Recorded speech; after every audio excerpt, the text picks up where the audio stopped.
नमस्कार, मैं मनीष कुमार भारत की बात में आपका स्वागत करता हूं। 2026 2025 खत्म हो चुका है और 2026 का आगाज हो चुका है। हम आज बात करेंगे कि बीजेपी और कांग्रेस 2026 कैसा रहेगा और उनकी उपलब्धियां क्या-क्या होंगी। एक सवाल, 2026 में बीजेपी और कांग्रेस कौन जीतेगा या कौन आगे बढ़ेगा? ये सवाल आपके और हमारे दिल में चल रहा है कि जो आने वाला इलेक्शन है और आगे का जो रास्ता है वो बीजेपी रास्ता बना पाएगी या कांग्रेस उस रास्ते में अपना सरपट घोड़ा दौड़ाएगा। तो आओ देखें कि आखिर क्या है होने वाला 2026 में। 2024 के लोकसभा इलेक्शन में कांग्रेस को 99, वहीं पर बीजेपी को 240 मिला। लोगों ने नरेशन करना शुरू किया कि बीजेपी ये सरकार नहीं चला पाएगी और कुछ दिनों के बाद ये सरकार गिर जाएगी और कांग्रेस फिर से सरकार में आ जाएगी। अब नेगेटिव की बात नहीं करके हम 2024 देखने के बाद हम 2025 देखते हैं। 2024 लोकसभा इलेक्शन के बाद और 2025 के 31 दिसंबर से पहले बहुत सारे इलेक्शन हुए। उसमें से एक इलेक्शन है महाराष्ट्र का, जहां पर बीजेपी और एनडीए जबरदस्त जीत करता है। तकरीबन 85 से 90% सीटें को अपने कब्जे में लेता है। वहीं पर हरियाणा में लगातार तीसरी बार बीजेपी सरकार बनाती है। यहां पर एनडीए का कोई और समर्थक दल नहीं था, तो यहां पर सिर्फ बीजेपी ने अपना किया। हाँ, कांग्रेस हारी, लेकिन ऐसा नहीं है वो सिर्फ 5-6 सीटों से पीछे रह गई बहुमत लाने में। तो यहां पर कह सकते कि कांग्रेस ने सिर्फ फाइट दी, लेकिन सरकार अल्टीमेटली बीजेपी का बना।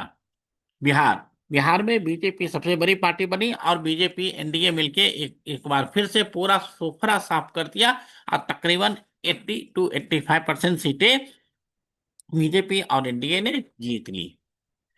जम्मू जम्मू में बीजेपी पावर में तो नहीं आ सकी, लेकिन उसने काफी अच्छा परफॉर्म किया। वहीं पर कांग्रेस सिर्फ 2 सीटें जीत पाई।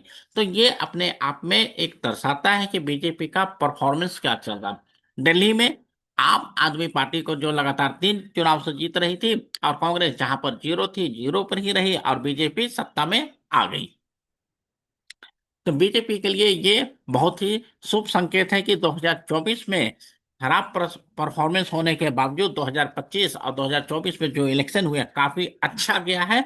और इन्होंने एक जो नया अध्यक्ष चुना है नितिन नवीन, वो भी काफी यंग है। तो इस तरीके से हम कह सकते हैं कि बीजेपी आगे की राजनीति कर रही है और अपने संगठन को बहुत ऊपर ले जाने के सक्षम है।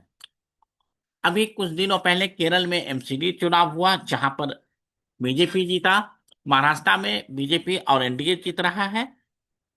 केरल के एमसीडी चुनाव में बहुत इंटरेस्टिंग बात है कि तिरुवनंतपुरम में तो बीजेपी जीती, लेकिन कुछ ऐसे स्थान है जैसे त्रिशूर का एक पंचायत सभा है और एमसीडी का इलेक्शन है, जहां पर बीजेपी के सिर्फ 4 पार्षद जीते थे, लेकिन जो कांग्रेस के 8 पार्षद थे सबके सब कांग्रेस से इस्तीफा देके बीजेपी से जा मिले और बीजेपी को समर्थन दे दिया। तो वहीं पर केरल के जो चीफ मिनिस्टर हैं पी विजयन, उन्होंने बोला कि कांग्रेस के वजह से बीजेपी आगे बढ़ रही है। तो ये असेंबली इलेक्शन हो या बाईपॉल हो या आपका एमसीडी इलेक्शन हो, हर जगह बीजेपी बाजी मार रही है। कांग्रेस एक बहुत महत्वपूर्ण प्रश्न उठाती थी, ईवीएम से तो हर कोई वोट चोरी कर लेता है, आप बैलेट पेपर करके दिखाओ। तो जो एमसीडी चुनाव हुआ इसमें से 50% चुनाव बैलेट पेपर से हुआ। तो ये कांग्रेस का दावा भी अपने आप में बेकार हो गया, फेल कर गया, जहां पर कांग्रेस कह रही थी कि बैलेट पेपर से हम ही जीतेंगे। महाराष्ट्र में एमसीडी चुनाव में बीजेपी एनडीए ने जीता। अदर एमसीडी चुनाव में भी बीजेपी और एमसीडी जीत रही है। अब जो आने वाला है बीएमसी का चुनाव, केरल का चुनाव, वहां पर भी उम्मीद है कि बीजेपी और एनडीए अच्छे से चल जीतेगा। वेस्ट बंगाल जो सबसे बड़ा टेढ़ा खीर है, वो बंगाल बीजेपी जीतने की ओर अग्रसर है। इस पर हम अलग से डिटेल में चर्चा करेंगे कि आखिर ऐसा कौन कौन सा पॉइंट है जहां पर हमें लग रहा है कि बीजेपी बंगाल जीत सकता है। कांग्रेस का वहां कुछ भी नहीं है, अभी जीरो विधायक है और उम्मीद करते हैं कि अगले इलेक्शन में 2 से 5 या 10 तक आ जाए, लेकिन उससे ज्यादा आने की संभावना नहीं है। केरल और असम, केरल में सरकार में तो बीजेपी नहीं आएगी, लेकिन एक अपनी उपस्थिति जरूर दर्ज कर सकती है, जहां पर 5 से 10 या 15 से 20 विधायक आ सकते हैं। और असम कांटे की टक्कर है, लेकिन यहां पर एक बार लगातार तीसरी बार बीजेपी सरकार को गठित कर सकती है। वहीं कांग्रेस, जहां पर गांधी परिवार और खड़गे जी अध्यक्ष होकर कांग्रेस को चला रहे हैं, और अभी कुछ दिन पहले दिग्विजय सिंह ने एक आरएसएस का फोटो जारी करते हुए ये बताया कि एक कार्यकर्ता भी अगर अच्छे से उसको इज्जत दिया जाए और कार्यकर्ता में लगन हो तो वो कहीं से कहीं पहुंच सकता है, कार्यकर्ता से मुख्यमंत्री, मुख्यमंत्री से प्रधानमंत्री पहुंच सकता है। इन पर काफी बहस हुई, और राहुल गांधी और दिग्विजय सिंह ने फिर मुलाकात में बोले कि राहुल गांधी ने बोला कि आपने बदमाशी कर दी, और फिर हंसी मजाक में ये बात खत्म हो गई। लेकिन कांग्रेस इस बात को एक्सेप्ट करने के लिए तैयार नहीं है कि हमें संगठन पर काम करना चाहिए। अब हम वही 2024 के इलेक्शन, जहां पर 99 जीती थी कांग्रेस, उसके बाद हम देखते हैं महाराष्ट्र हारी, हरियाणा हारी है, लेकिन लड़ाई है, क्योंकि हरियाणा में करीब 36 या 37 कांग्रेस का है, और मोहम्मद के लिए 43-44 चाहिए। तो इसलिए हम ये कह सकते हैं कि हरियाणा पावर में नहीं है, लेकिन हारी नहीं है। बिहार डेफिनेटली सफाया हो गया, क्योंकि पिछले बार इसका 19 से 20 विधायक थे, इस बार सिर्फ 6 विधायक हैं। जम्मू कश्मीर में, जम्मू में कोई नहीं, और घाटी में सिर्फ 2 विधायक आए हैं, वो भी मुस्लिम विधायक आए हैं।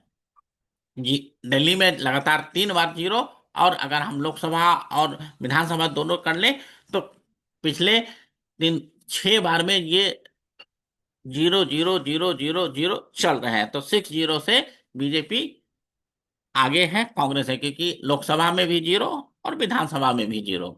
इसी तरीके से कांग्रेस और बीजेपी में हम पब्लिक को यही कहना चाहते हैं कि सत्य को पहचानो और सत्य की खोजने की कोशिश करो कि आखिर दोनों पार्टी में से कौन पार्टी आगे बढ़ रही है और वो क्या क्या काम कर रही है। सिर्फ अगर वो धर्म के आधार पर कर रही है तो अलग बात है, लेकिन आप ये देखो कि क्या भारत आगे बढ़ा या नहीं, क्या आपकी इनकम आगे बढ़ी कि नहीं, आपका लॉ एंड ऑर्डर सही हुआ कि नहीं। अगर ये सब कुछ सत्य है तो आप उसी के अनुसार अपना जो वोट है, आपको चाहे वो कांग्रेस को देना है या बीजेपी को, ये अलग बात है। लेकिन ये वीडियो मैंने आपको बताया था कि 2026 किसका होने वाला है, और 2026 में मेरे अनुसार बीजेपी का ही शासन होने वाला है हर जगह। आप कांग्रेस बोलते रहे वोट चोरी और वोट अधिकार यात्रा, आप जो भी बोल लो, लेकिन पावर में बीजेपी ही रहने वाला। तो दोस्तों, अगर ये वीडियो आपको अच्छा लगा हो तो आप इस वीडियो को लाइक करें, हमारे चैनल को सब्सक्राइब करें।